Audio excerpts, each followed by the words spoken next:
financial standpoint or from a artistic standpoint? Financial standpoint, that was sunk cost. Like that, I mean, there isn't even a financial reward if they had one, really. You know what I mean? Like, the financial part was already a done deal. But as far as, like, making yourself known as like, quality would content... they do it over again if they had a chance to do it over again?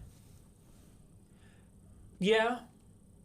I think moving so, I think moving forward, they're going to try and go with stuff like The Irishman. Yeah. Something that's more accessible to, the bigger audience, you know, as opposed to a foreign language black and white film. Right, totally. Well, welcome. Thank you for joining us. Hi. Did you not know we were live? Phil's being all sneaky over there, but I've got it up here on my screen, so I know when we go live. I bought you a steak. And you leave me to hang that steak was amazing. Thank you. We were just conversing about Netflix, whether they think all the costs they put into the awards push for Roma last year was worth it for them, and I think we agree. I think they probably do see it as worth it, even though they didn't win the big award. I think they made themselves an actual player in the awards system, because I mean they'll have to break through. There's a lot of prejudices. Oh, somebody that wasn't Roma. It was Green Book. It was sad. It was very, very sad. I mean, it's a good movie. I get it. Yeah. I understand it. I'm sorry. I've had this conversation many times before. In a year where you have Blind Spotting and The Hate U Give and Bodied and all these other incredible movies that deal with race, and you're going to give it to Green Book? Like, I don't know. Anyways, that's just my thing. I would have, honestly, now that I've seen it, I probably would have gone with Blind Spotting for Best Picture. Oh, so now that great. I've seen it, I'm like, okay, yeah, that's Best Picture quality. Honestly, that movie might crack my top 100 movies. Yeah, it's good. It's really good. It's very, very good. Well, welcome. Thank you for being here with us for the recording of the SiftPop podcast. We do appreciate you. Mark's already said hi in the chat, so hi, Mark. Hello, and we're gonna get into it. Lots to chat about today. We're gonna talk about it. Yeah, we is. Let's talk about it. See what you did there. See what I did there. I noticed every time an It movie comes out, which has been twice in the last few years, I just unintentionally do the pronoun game it, and just like I just did there. Yeah. Pronoun game it, and it gets very. It's distracting. It distracts my brain because every time it happens, I feel like my brain goes, "Oh, there's something funny there," and it's like, just shut up, brain. It's the stupid name of the movie is It. I can't help it.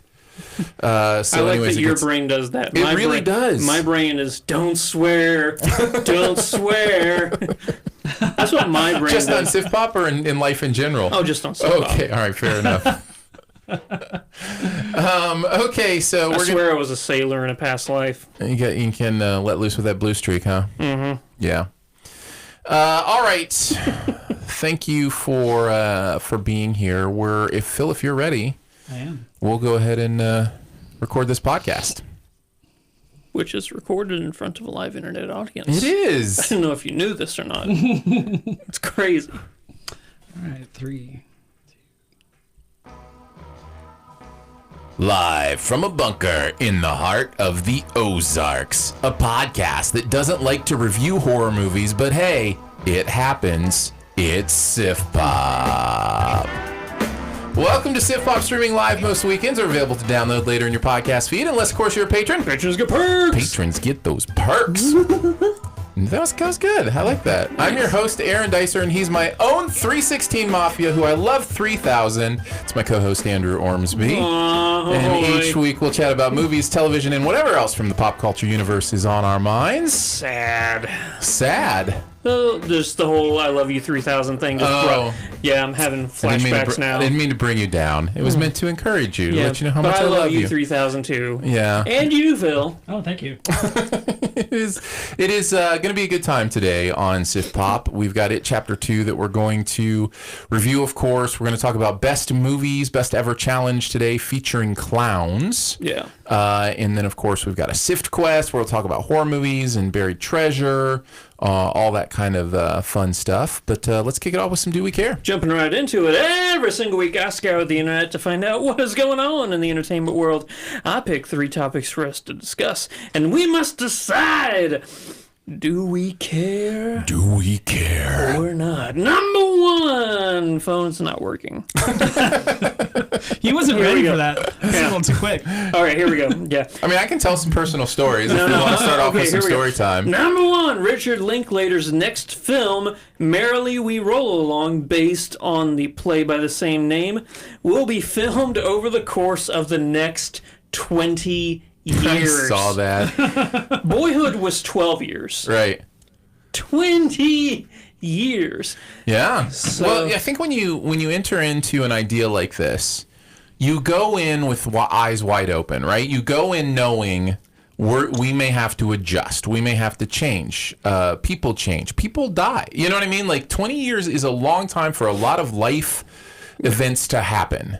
And so I think as long as you go into it with eyes wide open, sure, do your super creative, weird thing. You know, I mean, Linklater is himself, you know, how old is he? How old is Richard Linklater? 50 plus? Is he? Let's find out for sure. But I'm just saying, like... Well, I'm just trying to think of, like, all of his movies dating as far back as they are. He's got to be in his 50s. He is currently 59 years old. He wants to finish this movie when he's almost 80. Yeah. And it's probably... That was probably some math on his part where it was like, what's the most I could do and feel a reasonable amount of certainty that I'll still at least be around? Yeah. I'm guessing. You know, I'm guessing if he was 49 right now, he'd do a 30-year movie. I think he's really intrigued by the idea of using time as a character. Yeah. So, but here's the weird thing. You can use time as a character without filming over 20 years. Like, there are ways to do this. That's where I'm coming down on. I'm trying to remember the name of the London tech special effects company. The ones who do all the de-aging and aging for Marvel movies. I'm trying to figure out what would be more cost effective, to shoot a movie over the course of 20 years and just have people age naturally, or have, you know, pay up front to have a company like that do a superb job, you know, on aging people. Right. And here's the thing. Technology in 10 years is going to be even better. You know, like I think we are within 10 years from the uncanny valley disappearing, you know, and it being, you know, imperceptible. And boy, I mean, you look at deep fakes, you look at the way technology can be used to, you know, create. I look back at Iron Man de-aging, and I go, okay, it was great for the time, but I can tell how much better we've even gotten from then. And I just can't imagine 10 years from now that it's not something where pretty much if you've got a digital representation of an actor, you can star them in a movie without ever involving them. Yeah. So I don't know. It's fascinating to me. I wonder what it is that Linklater would say, this is the reason I find this so fascinating. Here are the big movies that came out 10 years ago, just to give you an idea of where we were then to where we are now as far as special effects. Avatar, obviously the big, you know, it started this whole CGI launch. The first Star Trek, I say first Chris Pine's Star Trek. Right. Zombieland, District 9, Sherlock Holmes. I mean, think of where we were just 10 years ago and where we are today with special effects, you know. Right. You look back at Avatar, and then you could compare that to Endgame, you know, as far as like big budget special effects. What is the... I don't know what the level would be 10 years from now. Like, are we about to cross that hill where it doesn't matter how good things are? Like, it can't get better than this, technically. Right. That's what I'm wondering. Yeah. Unless they go to a full 3D or immersion type thing, you know. Well, and that's the other part of the technology is who knows how movies are going to be made 20 years from now. Like, movies may not be a thing you go see in theaters I mean, 3 years from now, who knows how movies are going to change, right? Yeah. Like, I mean, I think technology advances so quickly. And honestly, some of our biggest scientists believe we're just over 20 years away from the singularity. So, the idea that this movie will finish at a time when maybe artificial superintelligence is starting and pretty much anything becomes possible at that point, like, it's just... I don't know. It's fascinating to me to think 20 years in the future right now. I am super stoked for our Matrix future, not the apocalyptic version, but like plugging your brain in and just having information uploaded. Hey, listen, I'm down to check it all out. Yeah. We'll see what happens. I'm pumped about technology over the next few years. But yes, I found that fascinating, and I will finish by saying this. Good on Richard Linklater. Go for it, man. This is your dream. This is your art. Whatever it is you see in it that maybe I don't see, that's awesome. I can't wait for you to put it out there. And I wasn't one who necessarily enjoyed Boyhood that much. I didn't either. So, yeah. It's funny to think that a movie made over 12 years and a movie that could be made over 20 years now, people could consider it a gimmick. I'm like, he's only done it once and he's about to do it a second time. It's not technically a gimmick, but a trademark? Well, what would you call this? You could say like the movie 49 again or whatever. You know, the movies that happen every 7 years. Yeah. You could say that they've already kind of done this, but for longer, right? Because those, they're working on like, I think the next one is 56 or whatever. So I don't know. It's fascinating to think of, and I do kind of dig it, but at the same time, I don't understand necessarily the investment in it. Yeah. Number 2. Go for it. This Phil's already laughing at this. I'm gonna try and get through this without laughing. Here we go. Okay, good on you. Eva Longoria is set to direct a true story film called Flamin' Hot about how a janitor working for Frito-Lay decided Cheetos weren't spicy enough. I love this. I think this is great. This is the underdog story, right? Like Flaming Hot Cheetos are this huge thing. Are they? Oh yes. Are you kidding right now? I've never had them, so I don't know. Okay, well I haven't either, but I don't like spicy things. But my boys swear by them. Gamers love them. Like, I mean, it is Flaming Hot Cheetos is legit a thing. So it's made Frito-Lay a ton of money. So it is interesting to think of that a janitor did this. So I don't know. Every story is an interesting story if you do it right. Right? It's true. So I get the humor. I get wanting to laugh at something like this, but it could be cool. It just whenever I think of something like this, I think of movies like The Founder. Yes. But then I'm like, that's McDonald's. That is like a global force. Sure. And then you're shrinking it down to one. Okay.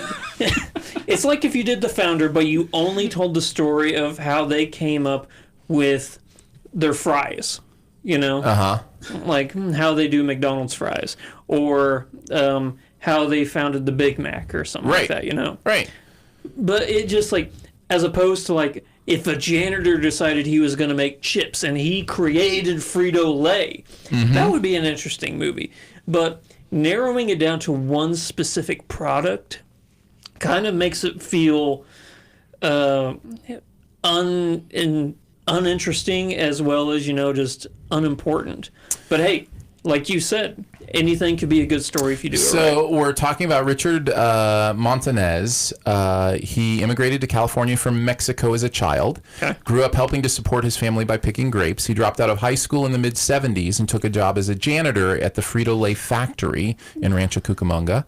As legend has it, an assembly line glitch one day produced Cheetos without their distinctive orange dust. So Montanez took some home to coat with chili powder.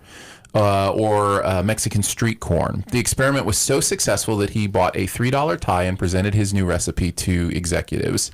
Flaming Hot Cheetos hit shelves in 1991 and became one of Frito-Lay's most successful products, surging in popularity year after year as more varieties debuted. He is now a vice president of branding at Frito-Lay. Wow. And leads the Hispanic advertising team and is known as the godfather of multicultural marketing. So that's an interesting story, right? Yeah. Like, there's something there that could make for kind of founder type thing. Yeah. So I agree with what you're saying, Andrew, but I think this movie's going to be not really centering in on the products. Like it's going to be about him. Yeah, It's about him, not the product. of We're going to course, see a lot of scenes with him and his family and all that. Yeah. Yeah, totally. Number 3. Yeah, number 3. Last year, Tomb Raider, starring Alicia Vikander, did not do big numbers at the box office because of the global phenom that was Black Panther. Now, after announcing Tomb Raider 2's release date next year, it's speculated that it's going to be going up against Shang-Chi. So if Alicia can't get out from under the thumb of Marvel. Really, and it's Warner Brothers is one of the producers of all these Tomb Raider movies. Right. So it kind of goes back to that whole Warner Brothers, as a partner with DC. So I don't know if this is intentional on Disney and Marvel's part, just to keep, trying to do this to little video game film that wants to. Because it wants to do good numbers, and it could do good numbers, but if it keeps getting overshadowed by all these other movies. Isn't this kind of the catch-22 that everybody non-Disney faces in today's release market? Like, Disney owns the calendar. They have enough properties. Even if you're not talking Marvel, you could be talking Pixar, you could be talking Star Wars, you could be talking Disney animation. They have something, certainly at all the big tentpole marks, all the summer marks, all the winter marks. So it's hard to release something big that's not going to be impacted by Disney's footprint. We all know that roughly around this time of year, there's like a lull in like a couple weeks where there's just nothing at the theaters. Yeah, totally. Fill those spots. Yeah. Fill those spots with good I totally quality agree. content. I have been saying this for a long time. Get out of the old mindset of, this is when successful movies happen. It's been proven by movies that have come out earlier and earlier. Yeah. Quiet Place was a February movie, I think. That movie did huge. So, I agree. Get out of that mindset. And really, that is the time, January, February, early March, where you could really launch some stuff. Because even now when there's a lull, it's awards time. And so there's a lot of kind of awards buzz of some movies coming out, that kind of thing. But yeah, there's space. It's just not as much as before. And it's kind of hard to promote these kind of movies. I liked the first Vikander Tomb Raider. So I'm excited to see another one. It's one of 2 good Video game movies, yeah. Video game movies. Yeah. Yeah. All 3 if you count the Warcraft movie, which I like just because it's like Warcraft. I understand. I love how a video game movies just have to be kind of okay, and it's like, great video game movie. Yeah. No, this is actually the first one is actually a good movie. I like the first Tomb Raider movie. Yeah. But yeah, I'm with you. I don't understand that mentality of people will only go to see movies at certain times. It's not like during September or January and February people stop liking movies. Mm-hmm. People will love movies till the end of time. Yeah. It doesn't matter when they come out as long as you put out good quality content. Right. They'll make time in their calendar totally. to go see something good. No, totally. So yeah, I agree with you. It's gonna wrap it up for Do We Care? Very nice. Before we get on to the review, I did want to just say this. I probably should have said this during that opening instead of just launching in for it. I know that caught you off guard. Yeah, that was a deer in headlights. Andrew got us a steak dinner today. Yes. Making good on a bet that Andrew and I had. Like what, 2 decades ago? I know. See, I don't even... This is why I want to bring it up, because we need your help. I'm not kidding you. We don't even know why he owed me a steak dinner. This is how forgetful we are. Mm-hmm. There was some sort of bet we made. I think it had to do with a movie performing well or not, and I cannot remember what it was. I do know I won that bet, and I do know you said you would give a steak dinner. So Andrew brought in steak today for the 3 of us. It was a Hawaiian steak, had a nice interesting flavor from a place here locally called Jim's. Yeah. Pineapple. And so we had that today, but it's hilarious because we're eating the steak and none of us can remember why. Not a single one of us. So if you remember why, dear faithful SiftPop listener, Andrew will get you a steak dinner. Oh god, no, I don't think that's what he said. no. But it was delicious, and thank you. I mean, I earned it. I know I earned it. You did. But really, Phil should be thanking me for the steak that you Yes. bought, Phil. It was excellent. Thank you. He got a guilt steak. That's right. It's just sometimes. No, after all the hard work Phil's done, he deserves a good steak. Sometimes you just don't know what's at stake. You know, like you just can't. You can't remember. You know. Anyways, I've killed Andrew. If the "it happens" pun in the intro didn't kill Andrew, Yeah. then I've already killed him. All right, let's get on. Let's review It Chapter 2. To the losers. Volume up. I swear. If it isn't dead, if it ever comes back, we'll come back to it. We didn't stop it. Pennywise. The clown. We can't let it happen again. In the sleepy town of Derry, the evil clown Pennywise returns 27 years later to torment the grown-up members of the Losers Club, who have long since drifted apart from one another. This is Chapter 2. Chapter 1, was it? It wasn't last year. It was 2 years ago Yeah. that Chapter 1 came out. Was very well received. 2016, actually. So it was 3 years ago. So it was very well received. I enjoyed it more than I enjoy most horror movies. I wasn't like a huge fan of it like some people were. I didn't think the kids necessarily worked as well as a lot of people thought that they did. So this was 3 years ago. Yeah, Andrew, I think you loved it. You really enjoyed it. And you're a Stephen King fan. Yeah, I don't know if that gives me a bias, but I think the story was great in that first one. So I loved it. First one comes out, does really well. 3 years later, they're releasing the second one. 2017. Yeah, 2 years. Oh, okay. It's actually My the same weekend. So it's the first weekend of nice. September. Very Yeah, nice. 2 years.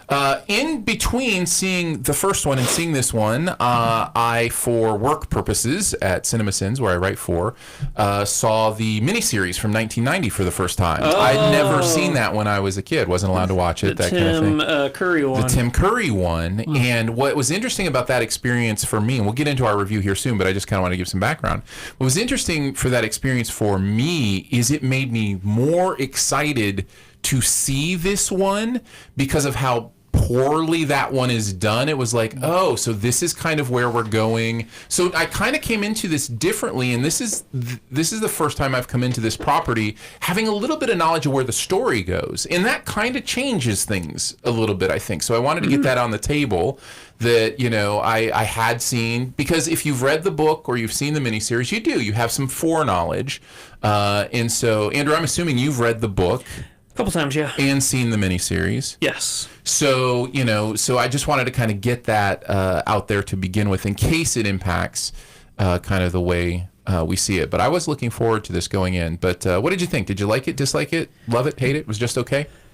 Really liked it. Really liked it. This is going to be a very fun conversation. You did not like it. I hated this movie. I know. I hated this movie. As I was watching this movie, in my head I'm going, Aaron's not gonna like this. Aaron's not gonna like this. This movie is horrible. No. So let's talk about it. And before we continue into this, I will admit my hatred of this movie is very much influenced by what I like in a movie or what I enjoy in a movie, and it is. I guess I'll just say this, and then we'll get into the details. Okay. There are things about horror movies that are the reason I don't like horror movies. This movie is that movie. It takes all the things I hate about horror movies and says, let's do that for 2.5 hours. Yeah. So that kind of is the broad strokes, but we'll get into it a little more specifically. We like to start off with the positive, right? So that's going to be all you, man. Really? I mean, I have a couple things. Here's my positives are so shaded by my overall experience. For instance, Bill Hader's great, right? And everybody's talking about it, and that is one of the positives of this movie. But there is kind of a thinnest kid at fat camp thing going on here for me, where it's like, yes, his performance is wonderful, but he's also just kind of brought out by how horrible everybody else is in this movie. And that's where we're differing. I'm excited that you enjoyed their performances. I was blown away by how bad everyone was in this movie. No, I thought everybody was really good. I thought everybody. Yeah, like who did you think was bad? Everybody. No, I thought except Bill Hader. No, I thought that they all did a really good job. Okay, well then let's start there. Since you enjoyed the performances, tell me about who you liked and why you enjoyed them. Obviously, Bill Hader. We're just going to skip past him. Yeah, he was great. He was really funny. He felt authentic. Although the script that's put in his mouth is just terrifyingly horrible. But he did the best he could with it. So yes, we can move up past Bill Hader and tell me why you like the others. I like James McAvoy. Yeah, I like his transition. I guess this is just foreknowledge going in. They all he loses his stutter as he grows up, but as he goes back to Derry, it slowly creeps back up on him, and I think that he did a really good job. Also, I like Jessica Chastain. I thought she did a really good job. And this is probably the performance you hated, but I thought was really good, and that was for Eddie. Eddie is the one who has the asthma thing, the inhaler. Yeah. I like, what in the world? Like, that performance was just like, what? Like, did I James step Ransone. into a parody? Like, it was just, I couldn't jive with the tone of this movie. I was like, what is it trying to do? So, in his performance was the key example of that. I had no clue what to do with that character. I was like, he is in a scary movie parody. Like the actual Wayans Brothers scary movies felt like what he was in. I will give you that McAvoy and Chastain are professional quality actors. I think they're totally wasted in this movie. I don't think they're given anything to do that really emphasizes their performance abilities well. But the worst part for me is the chemistry of these. Like, I didn't buy for a second that these people wanted to hang out together, that they were friends. That's the point. The Losers Club are forced back together they don't want to go back to Derry. Well, I know they don't want to go back to Derry, but once they remember each other, they should feel like buddies from school. You know what I mean? Like, it's one of those things where, like, as much as I didn't enjoy the kids from the first one as much as everybody else, their chemistry was good. Like, I believed that they were a friend group, and I just never believed this about this group. So, hypothetically for you, say that you ran into somebody that you were friends with in middle school. Like, really good friends, but you haven't talked to in like 20 years. You wouldn't react and talk to that person the way that these people talk to each other in this film? No, I don't think so. I think it would be much more like the memories would start pouring out, and it would be like, oh, do you remember when we, all skipped lunch that one day and did this one thing, and then all of a sudden you're back in that place together? Like, that's been my experience, at least. Yeah. With like seeing old friends after a long time, where it's like you just lost, connection. There's a second element to that for me, which is not only do I feel like, they could have, couldn't have been less interested in being together. I wasn't interested in hanging out with them either. Like, it was just like I didn't find any joy in being with this group of people. Yeah. So it made it a very joyless experience for me overall. That's sad. Yeah. This is kind of leading into cons, because I do have more pros. I just want to say that. Well, yeah, let's talk about them. I think Bill Skarsgård is a great Pennywise. Yes, no, he does fine. He doesn't. He does way better than fine. He is so good in that role. Yeah. He is so good. Like, whenever the first one came out in 2017, I was like, man, I hope he does good, But he blew me away. And I think that his continued ability to understand this character is what made this movie so easy to fall right back into where we left off 2 years ago. And like, oh, I felt like I never left. It's because he is so good. He brings not only that character, but Derry itself to life, and he makes it real. My problem with him in this movie, and again, it's different than the first, and a lot of my problems in this movie are things that this franchise did in the first that for some reason they didn't do in the second.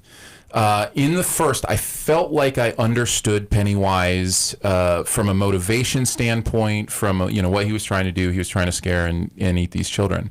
But there's so much of what he does or seems to do in this movie that I don't understand as an entity how it makes sense. Like the plot in this movie was one that I was just like, I don't get what he's doing here.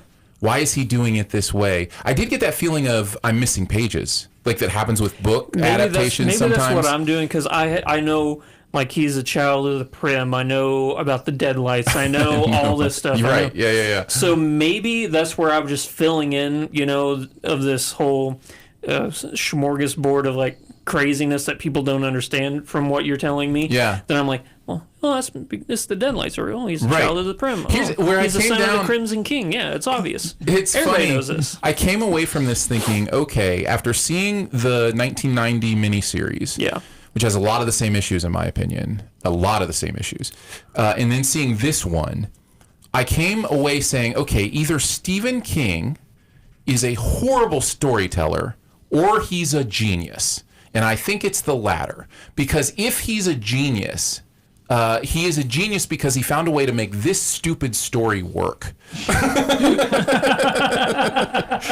Because the actual foundational elements that I saw in the miniseries and in this version don't make any sense to me. But if they work in the book, that man is brilliant, and hats off to him. And I think that's probably the case. Yeah. I bet you if I read the book, I would be very aware and impressed with the overall story, but you wouldn't get through the book.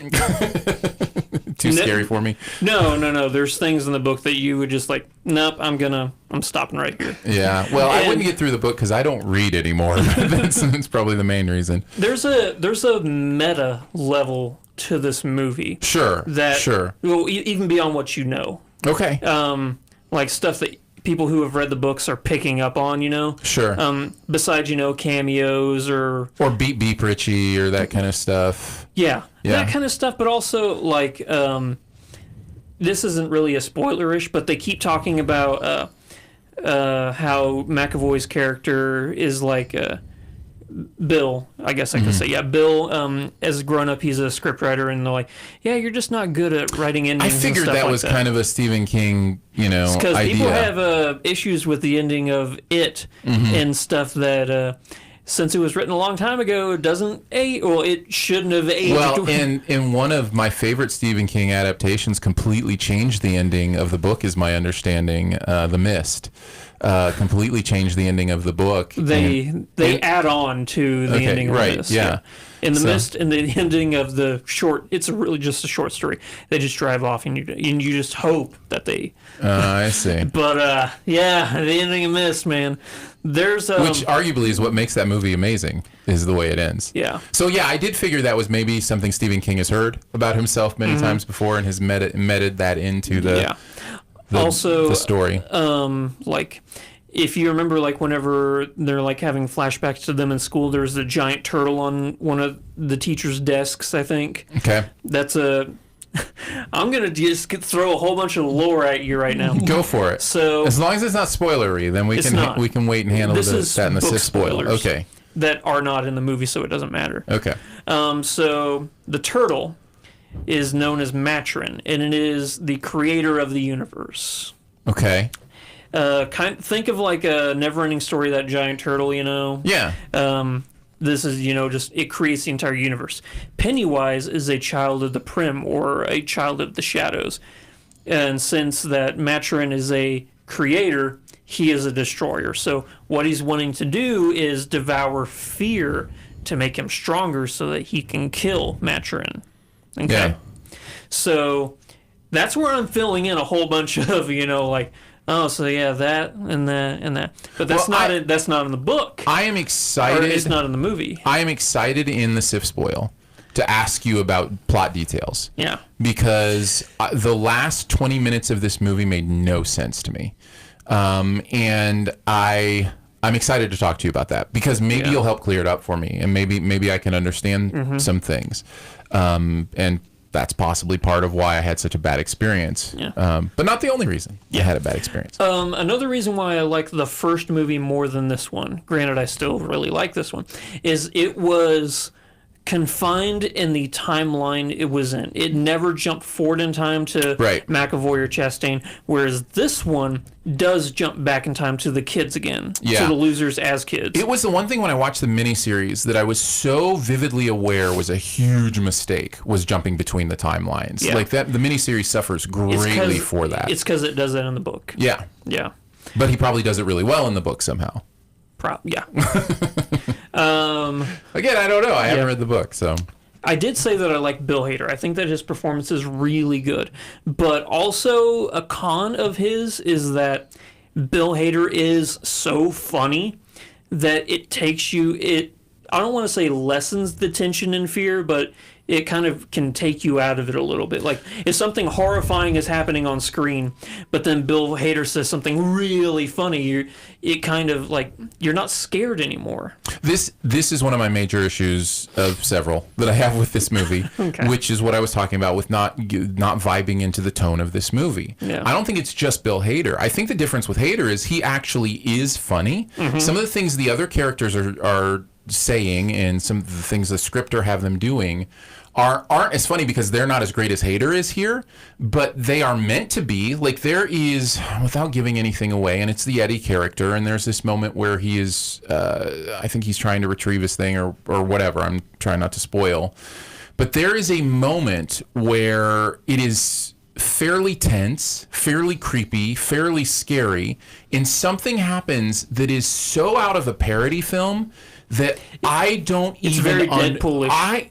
Right, exactly. And I don't understand how to play my tone meter. Like, wait, are we a slapstick comedy now? Like, we just went from a horror movie to a slapstick comedy with not even a transition or a breath, and it happens several times in this movie. Yeah. There are moments like that where, it's the freakiest thing you've ever seen, and then somebody slips on a banana peel. You know what I mean? It's just, it's weird. The tone in this is just weird. There are moments, and that's what keeps me from loving this movie. Yeah. Is because the first one knew it was a horror movie, and it never strayed from it. You can have jokes and a comedy as long as they don't change the tone. And it's not saying the first one doesn't have humorous moments, but it understands that they're humorous moments about life or about these kids or whatever. Not about demon clowns. Right, yeah, and they're not mixed into those things. At least I don't remember them being mixed into those things as the way they are here. Yeah. Since we're talking about differences, and I know you've probably got more pros, and we can just kind of go back and forth. One of my other major negatives is the difference of the tropes, the horror movie tropes.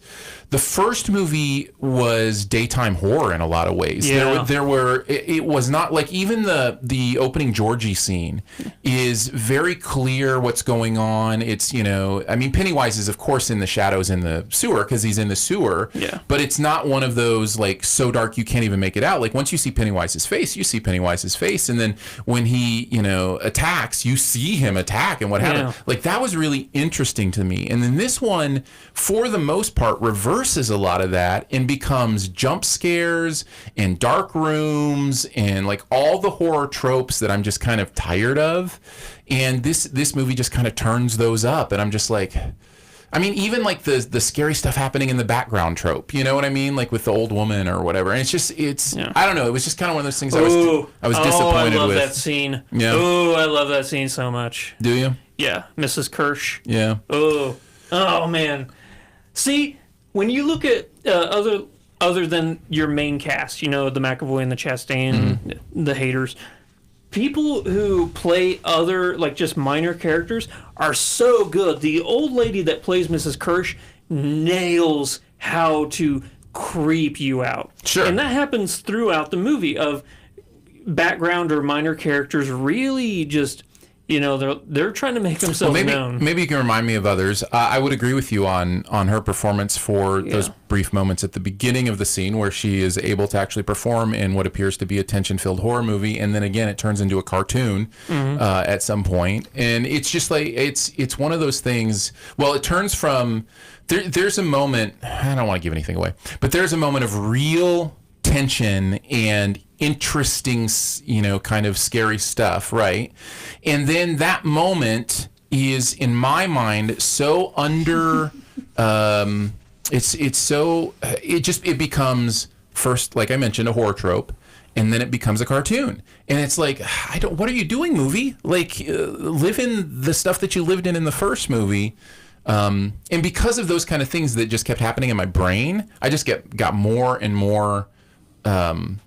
I turned from disappointed to angry throughout this movie, and that's going to affect how you feel about something. So I'm just kind of trying to be honest about my feelings all the way through it. So, but tell me something else good. Give me something else to.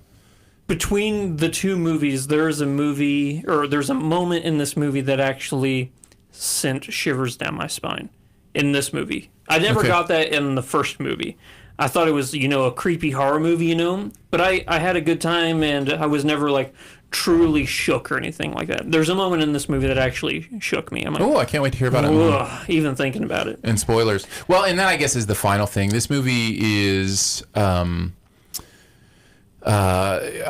grotesque in a way that is common in horror movies. But not the thing I like about horror movies or the thing that I will enjoy about horror movies. I don't think there's a gore factor, if that's what you're talking about in this movie. Well, I mean, and we'll have to wait till spoilers, but I could give you 3 examples of things that I'm just like, nope, didn't want to see that.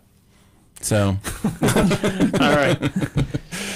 So, I mean, I get it. It's a horror movie. That's what horror movies do. Yeah. Perhaps what you should hear is, if you love horror movies, don't listen to a word I'm saying, because, But that's the thing. I don't like horror movies. Right, either. but you love Stephen King. I do love Stephen King. And you love this story. I do love this story. Yeah. So there's a history of, you're already in.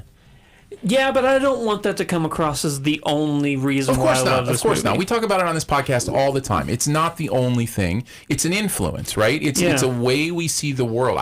One of the things that I've wanted to be very clear in all my SiftPop movie reviews, this podcast, whatever, is bias is real. It's important. It's valuable to know because it helps us understand the eyes that each other see through. Yeah. And there's a reason Andrew and I disagree on this movie. We see it through different eyes, and all the things that impact that are going to impact what we pay attention to and what we don't pay attention to.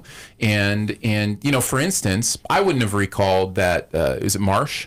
The Marsh character being it's Mrs. Beverly Marsh. Kirsch, right? Oh, Mrs. Kirsch, yeah. I wouldn't have recalled the Kirsch performance being great because I wasn't thinking about great things. I was thinking how annoyed I was with this stupid movie. In the moment, I knew she was doing good work. You know what I mean? I'm able to. So for me to be able to see through your eyes, and you go, "What about that? Kirsch performance?" I'm like, yeah, no, you're right. That was great. But we each have our own perspective, and I think that's valuable. Yeah. So. What else do you want to talk about? A lot of the stuff I want to talk about would lead into spoilers, not for this movie, but for the book. Oh, okay. So I want to save those for spoiler talk as well. All right. But do you have one last thing then, or we ready to move on? There is no post-credit scene. But I'm excited to go and see this again.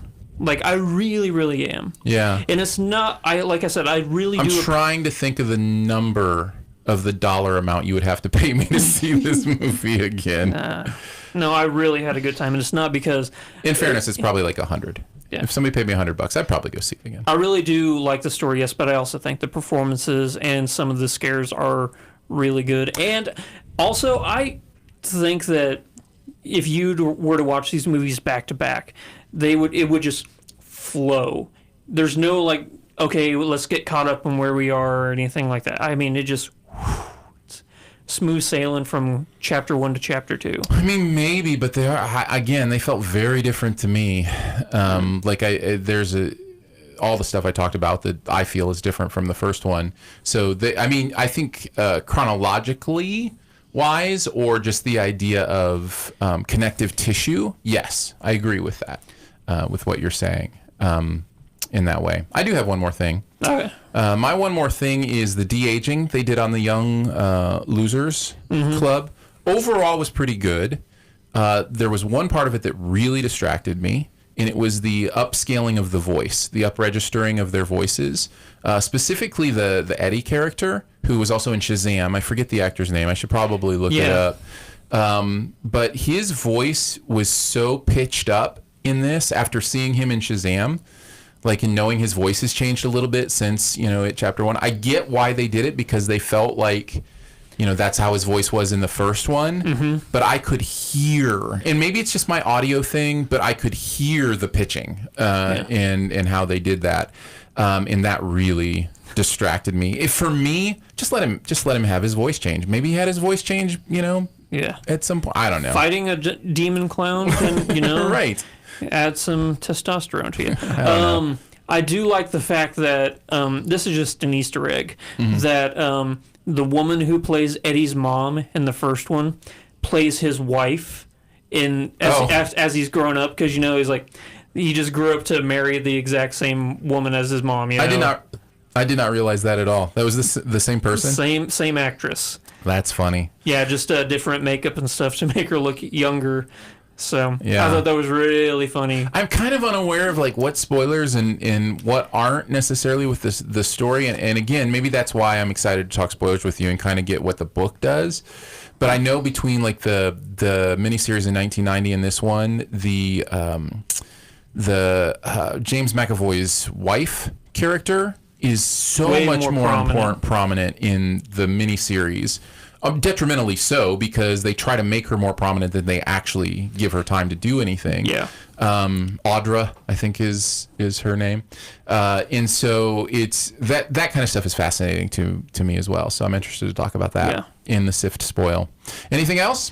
No. All right. You'll see it. If you like the first one, I really do believe you'll like this one too.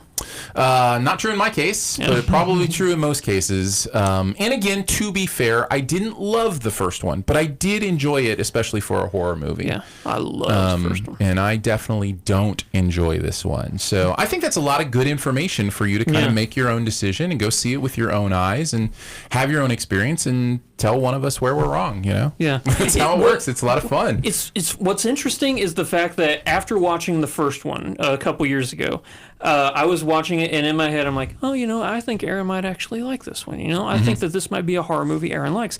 But as I was watching this one, I'm like, Aaron's not going to like this. No, Aaron's not going to like this. He's not going to dig it. Yeah. Well, there you go. So I knew walking in today, I'm like, hopefully the steak, cheered you up enough to where you wouldn't just have that bad of a day where you're just talking about things you hate. It has a nice little buffer. I do appreciate kind of what would you say, squash the beef between us? Yeah. The steak was able to... No, not gonna meet me there. All right, let's move on to the best ever challenge, best ever movies featuring a clown character. So I've already been informed by our amazing producer Phil that I have cheated this topic greatly, and he does not respect my choices. Primarily one of them. So, and I think he's probably right, but we'll get there. We will get there. So let's start off with number 5. Work our way to number 1. What are the best movies ever that have a clown in them? A rather sparse category, more sparse than I was thinking. Oh yeah, because a lot of them are horror films, and they're like there's so many killer clown movies. Yeah. So we're not mentioning those. Yeah. But I'm going to start off with number 5. I got the Simpsons movie. That's where I have the Simpsons movie. Really? That's Krusty. Perfect. It's so great. We agree on everything, Andrew and I, as you've just witnessed for the last 20 minutes. Hey, kids. That's a pretty good Krusty impersonation. Nicely done. Is the Simpsons movie underrated? Yes. I think so too. Yes. I think it's really good, and I don't know what people were expecting it to be more than just an 1.5-hour long Simpsons episode, which is what it is. I think the thing is, what was it, 20 years, and then they made the movie? Yeah. I think that after that amount of time, people are expecting the funniest movie of all time. It's not the funniest movie of all time. No, of course not. It's funny. It's really funny. It's very funny. It's very funny, but it's not the funniest movie of all time. And I think that's why people are like, it's fun. But I think that people are sleeping on it. It's a really good movie. I agree. It's interesting when these animated shows, these short animated shows expand.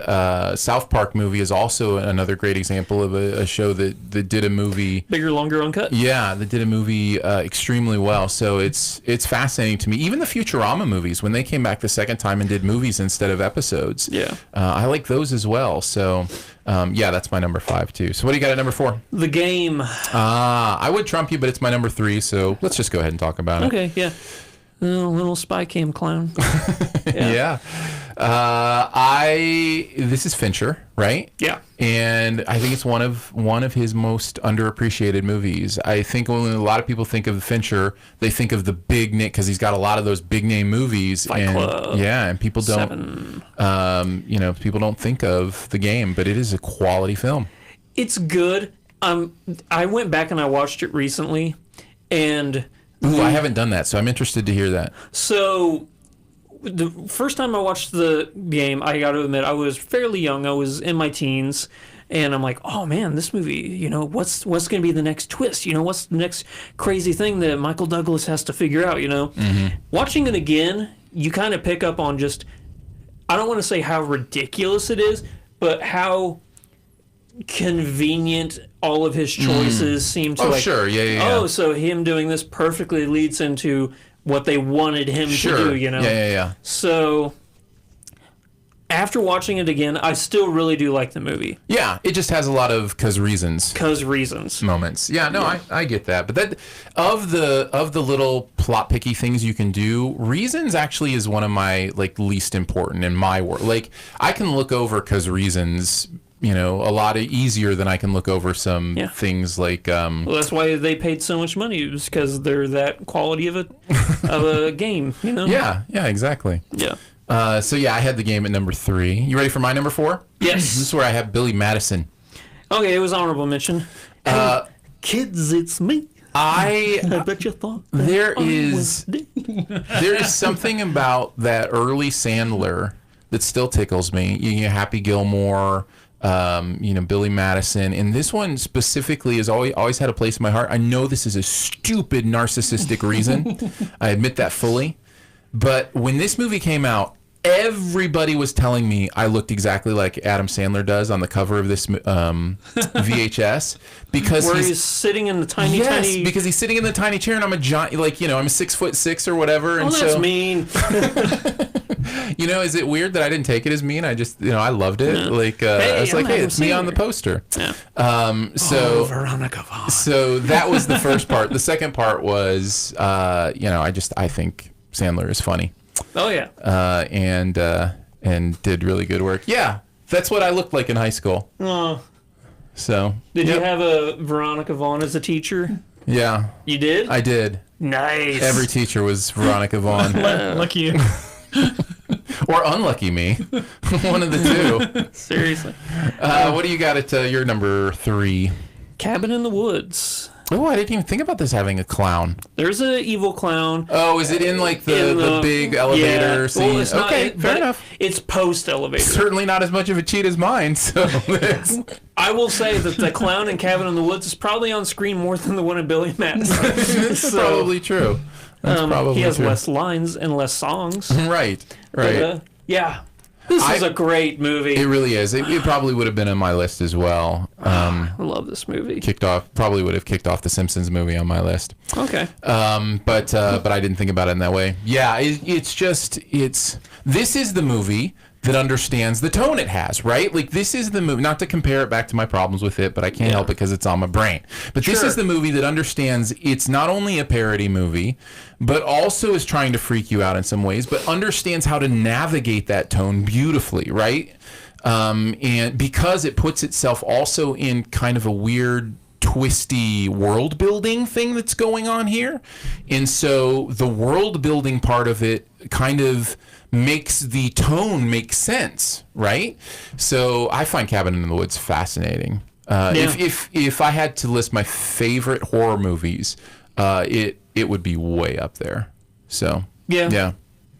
Nice. I like Cabin in the Woods. So what you got at 3? That was The Game. Oh, okay. So I think we're ready for your number 2. This is where I have the first It movie. Okay, I had that in honorable mention. Yeah. And I get it. Yeah. we've talked about it. So, yeah. Literally talked about it. See, my brain can't help it. I'm sorry. It just does that. Don't swear. My number 2 is Dark Knight, and I assume that's probably your number 1. Yeah. Let's talk about it. It is great. That's all right. Moving on. That's the understatement. Is potentially the greatest superhero movie of all time. How do you feel about the Joker becoming just this character where character actors take their turn doing weird, creepy, Joker? I don't know. It's just so weird that we have this line, and I mean, it's not like Heath Ledger was the first. You know, Jack Nicholson was the first. If you really want to, talk about taking the spin of the creepiness on it. And I don't know. It's fascinating to me that we have another one this year. Yeah. That's coming out, and then we had Jared Leto doing it recently. I don't know. I'm kind of tired of it. I'm just kind of like. Here's why. Because I think from a surface level, the Joker seems like he is a very simple character. Whereas if anybody who reads the comics knows he is anything but, he might possibly be the most complex and complicated character in all of comics, in my opinion. And for that, you're hearing that too? I think it's just something brushing up against something else. You're good. And knowing that, seeing all of these character actors do their own take on the Joker, just reinforces what I mean. And by that, because you look at Jack Nicholson and he does a perfect Joker. Mm-hmm. You look at Heath Ledger, he does a perfect Joker. Yeah. Joaquin Phoenix could potentially do a perfect Joker. Yeah, who knows? Jared Leto did the Joker. But what I'm saying is the range. You look at all of Mark Hamill, or Cesar Romero, all these people who've done the Joker, and how vastly different, yet all based around the same thing, really cements how complicated this character is. It is a complicated character. It's also genuinely scary to me how attracted we are to this character culturally, because there's just such an anarchy to him that I think a lot of people identify with, and that mindset is frightening to me. I don't like the mindset of anarchy and no rules and causing let the city burn kind of thing. Yeah, some men just want to watch the world burn. Yeah, exactly that quote. Yeah, that kind of thing.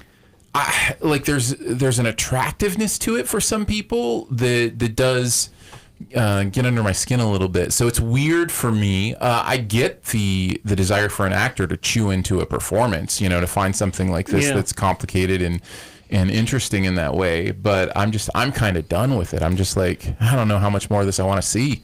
What I appreciate about the Joker, and actually what I'm a little hesitant about Joaquin Phoenix's movie, is the fact that I've always thought the Joker is the perfect antithesis to his opposing hero, where you have Batman or even Superman, because Joker deals with Superman too. Both of these guys are considered, the truth, justice, American way, all about protecting the people and never kill anybody. They have all of these rules, where the Joker is exactly the opposite of them.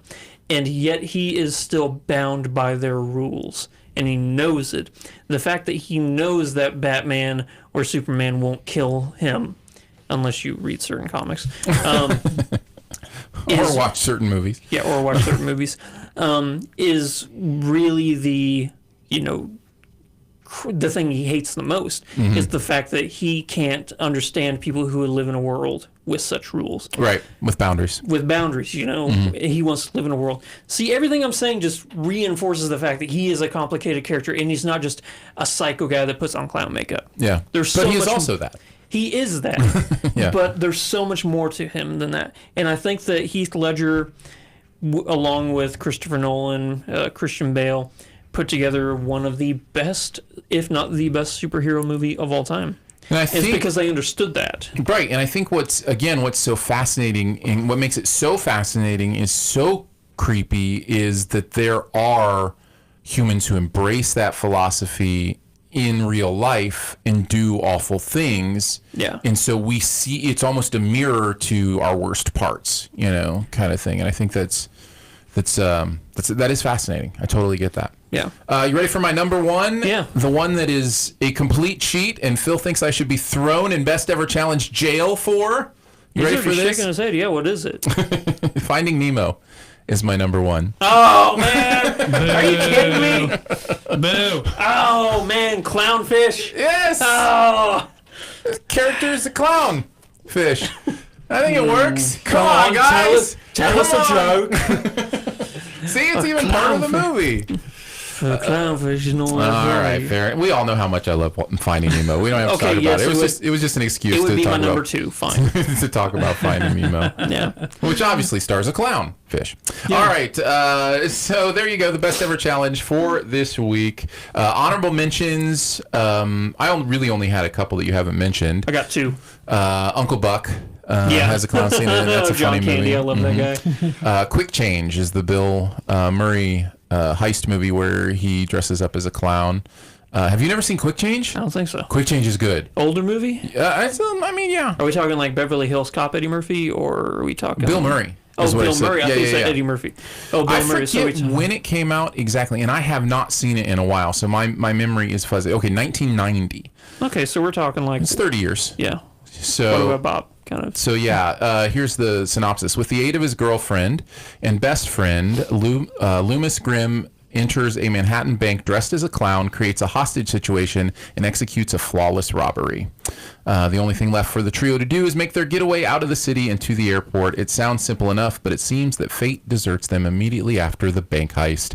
One mishap after another conspires to keep these robbers from reaching freedom. This is a good movie. It's a comedy. Yeah, it's a comedy. 82% on Rotten Tomatoes, 56% on Metacritic. So, yeah, 6.8 on the IMDb. It's a horrifying looking clown. Aren't all clowns horrifying looking? Yes. The correct Andrew? answer is yes. All right. What else did you have? Zombieland.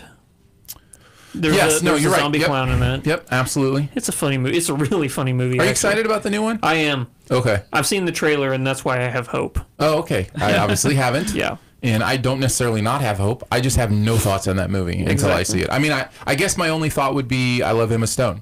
Like, you know. Me too. So that would be, you know, a positive. Emma Stone's in it. And this one is kind of a cheat, really. Saw.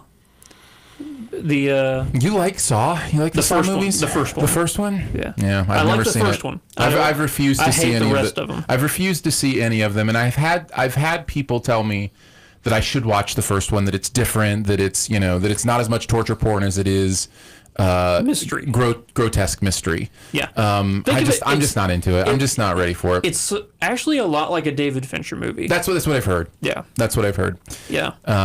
So who knows? Maybe someday. Probably not. But Jigsaw's little, I want to play a game. that little clown thing on the tricycle thing. Yeah, it works. That counts. Yeah. It certainly counts more than Finding Nemo. Yeah. Although Which, I mean, although I am really glad you brought that movie up. It just made me happy. I'm like, oh, clownfish. Finding Nemo Saw crossover movie is now all of a sudden in the works. I want to play a game, Dory. Nice. Before we head on to the Sift Quest, huge thank you to our SiftPop members. We love you. We appreciate you. Some incredible stuff going on there. Big thanks to Dexter coming on board as a huge member of SiftPop this month. Dexter, your gift is very much appreciated. He came on at a level where he gets to request a movie review for me every month. So, like, he gets to make me review a movie for him, or any piece of pop culture for him each month. So, but I spoke with Dexter, and he said that he just is very thrilled to be able to support what we do, and so thank you. Thanks, really appreciate Dexter. that. There are various levels of how you can be a SiftPop member. You can check it all out at the Patreon. It is the reason we can do what we do, and we are very appreciative for it. I think it starts the $3 a month level is where it starts. So check that out at patreon.com/SiftPop, and thank you. All right, on to the Sift Quest. This comes to us through the email, which, by the way, is feedback@siftpop.com. So anytime you have a question for us or anything you want, feedback@siftpop.com is the way to go. And the question is thus: you guys have said you aren't horror fans. This is true. But there are horror movies you like. What are the main things that make a horror movie good to you? Do you want to start, Andrew, or do you want me to? I can just list off mine really quick, and then after you list yours, I'll just... They're probably very similar, I would guess. It's got to have a good story, obviously. Yes. And if you're going to have a trope, make it your own, make it unique. Don't just... Make it clever. Turn it on its head. The one I'm really thinking about is one we talked about a little bit earlier, and that's A Quiet Place. Yes. A Quiet Place is an amazing horror movie. It's tense. It plays on the trope of you got to be quiet, but it's smart about it. Right. That story is great, know. Sign language, and how they made somebody with a disability, being deaf, it became an attribute and, helped that person survive, Yeah.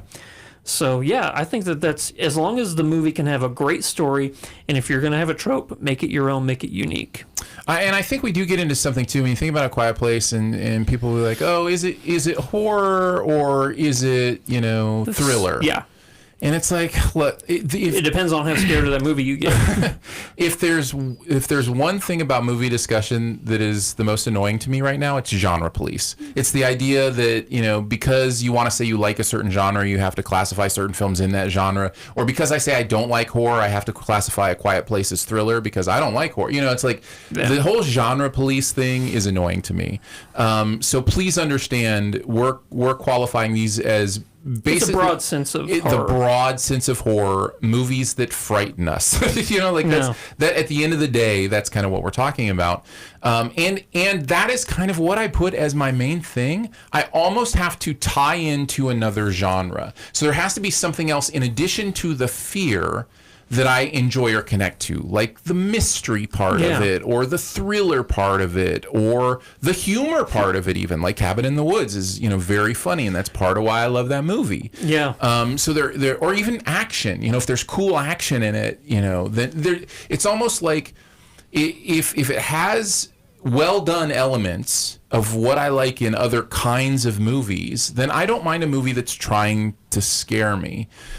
Which is, again, kind of the lowest common denominator of how we would describe horror. Sure. And then also for me, the less gore/squirm factor, the better. If you can find a way to imply it without trying to gross me out, there's a difference between trying to gross me out and trying to frighten me. Yeah. And that's, for me, again, this isn't for everybody, but for me, I don't connect to that at all. I don't understand the idea of wanting to, be grossed out or wanting to, see gore, that kind of stuff. So, no, I'm right there with you. So that's the other thing I would say. For me, a horror movie, so in all honesty, PG-13 horror movies are probably more likely to work for me because they're kind of limited on the type of gore they can show and that kind of stuff. Happy Death Day is an example of, one of those kind of movies. So yeah. Or Escape Room is another one. Yeah. I like movies like Alien. The first one. Sure. Is definitely more of a horror film than Aliens, which I think, Cameron's just flexing some action muscles in that one. Yeah. But there are, scary moments. But I think, something I like about horror films is make your main characters smart. Make it, not just the bumbling blonde cheerleader who is just running and she's somehow going the same speed as the guy walking behind her, you know, and she trips every 5 seconds, Yep.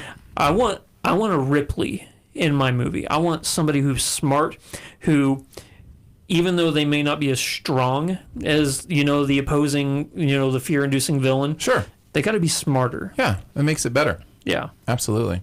Like Hitchcock. That guy knew how to do horror films. I know you hate whenever somebody just only classifies Hitchcock as horror, but he knew how to do horror movies. He did one. He did Psycho. Yeah. And then you could qualify The Birds as possibly a horror film. You know, again, genre policing it is not what I'm trying to do here, but he qualified The Birds as a monster movie.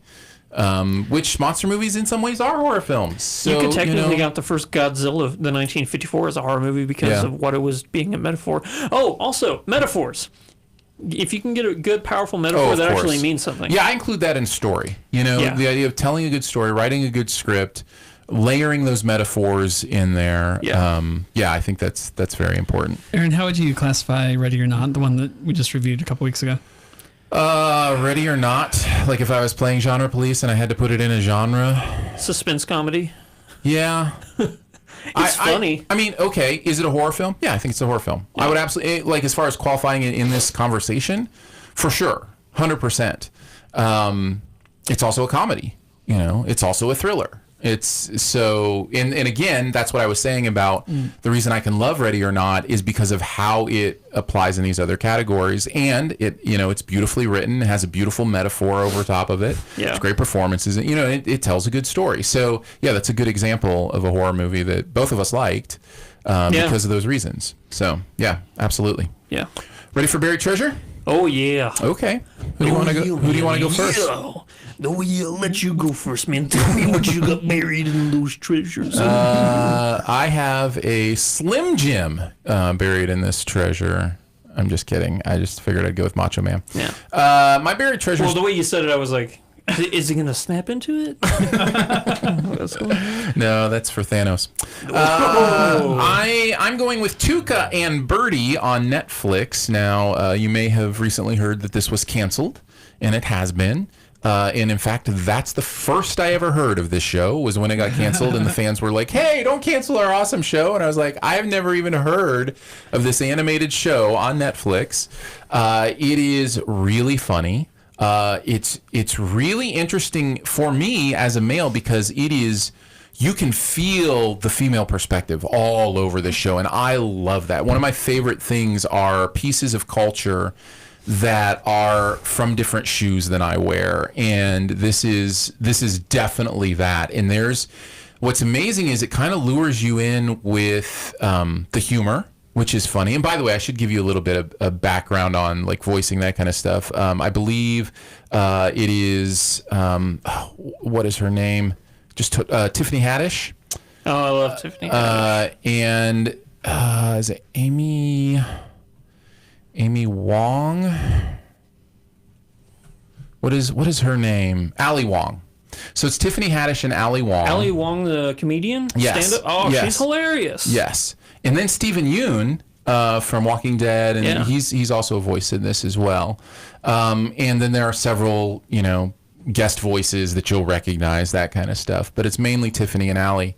Their relationship is really beautiful. It's interesting. What I was saying was it's interesting because the comedy draws you in. But then this show tackles sexual harassment. It tackles all sorts of these issues in such an interesting, lighthearted, fantastical kind of way that it almost has permission to be more, I'm going to use the word explicit, probably not in the way you're thinking, but be more bold. Let's say bold. It has permission to be more bold about how it's talking about these issues because of the comedy that's in it. And I think it's like 10 episodes. They're each like 25 minutes long.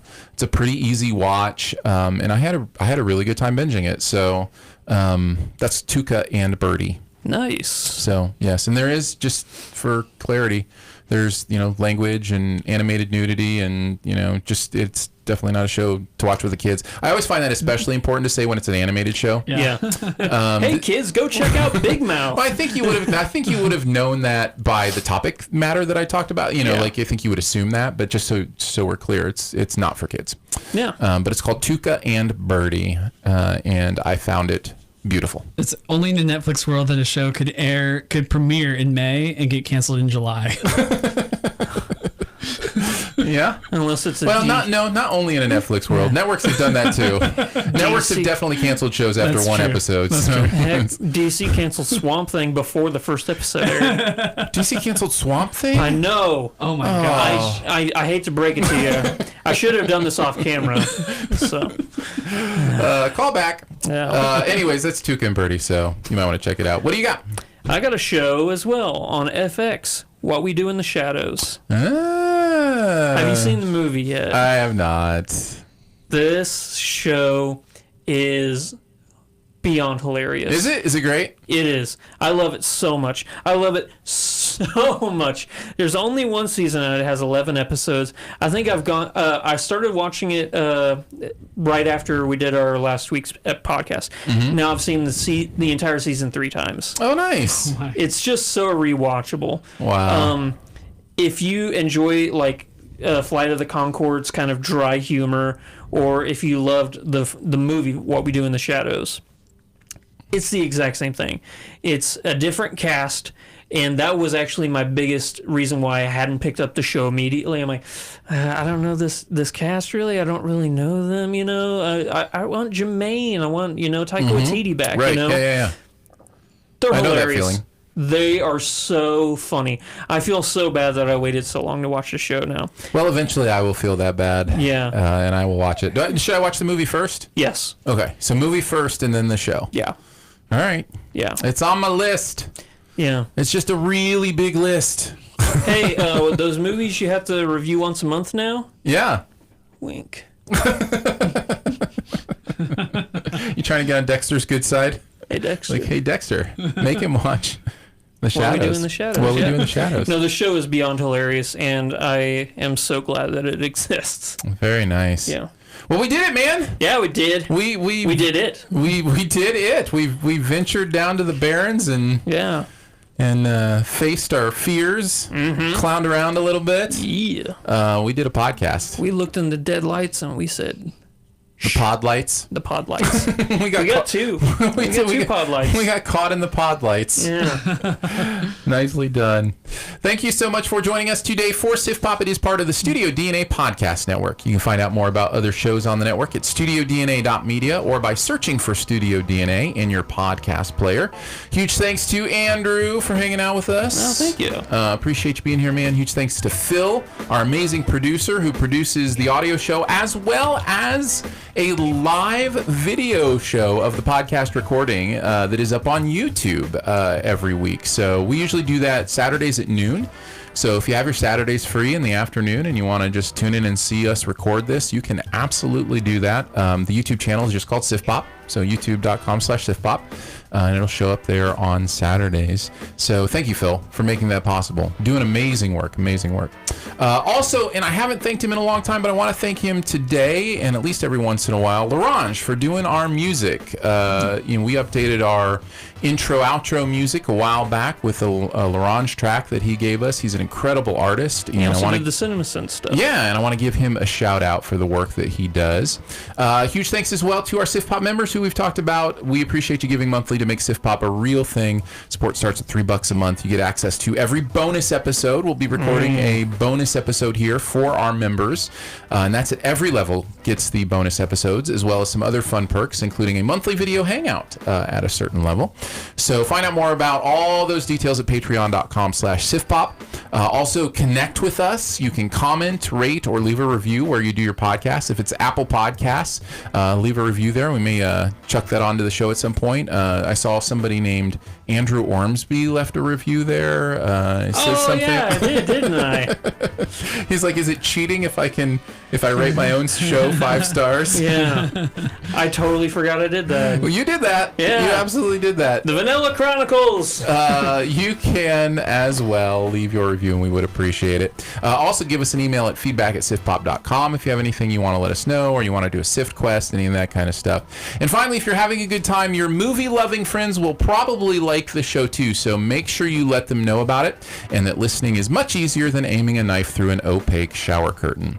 We're going to be back with spoilers on It Chapter 2, and then next week, I think we'll be reviewing Hustlers, or whatever that answer. Or the Golden Finch. Yeah, Golden Finch. Yeah. Maybe we'll put the a poll Golden up. Snitch. Yes. I didn't know they made a movie about just the one thing in Quidditch. Yeah. That's an amazing documentary. Yeah. Just the Golden Snitch. What if they did a 30 for 30 on Quidditch? Like ESPN did a 30 for 30. I think it'd be a blast. I'd That'd be a watch lot it. of fun. That'd be a lot of fun. So we will see you next week or with the spoilers. Thank you for joining on YouTube. Yeah. Check the chat real quick before we sign off, unless Phil's already signed off. No, we're still good. Looks like Artist Project was commenting quite a bit. He said, I thought for sure you were going to mention Pickles from Toy Story 3. Good call. Chuckles. Yeah, he I think said it's- Pickles, but I think it's Chuckles. I think it might be Chuckles, yeah. CG Artiste, the Big J, says, first time watching live, and I'm digging it. Thank you guys for being so great. Oh, thank you. Thank you, Big J. Cameron Powers checking in, saying hello, guys. Hey, Cameron. Appreciate you hanging out with us as well. So, and thank you to all of you who didn't say anything while you were watching. Appears if there were several people hanging out with us today. So, we do appreciate you. Thank you. If you're watching this recorded, feel free to come back and join us live. We would love that. We've got Phil's talking about some interesting stuff with the live show. So, we're going to keep evolving it and keep having a good time with it. So, we'll see you back next week. I just noticed my little IV bruise. People are going to think I'm a junkie.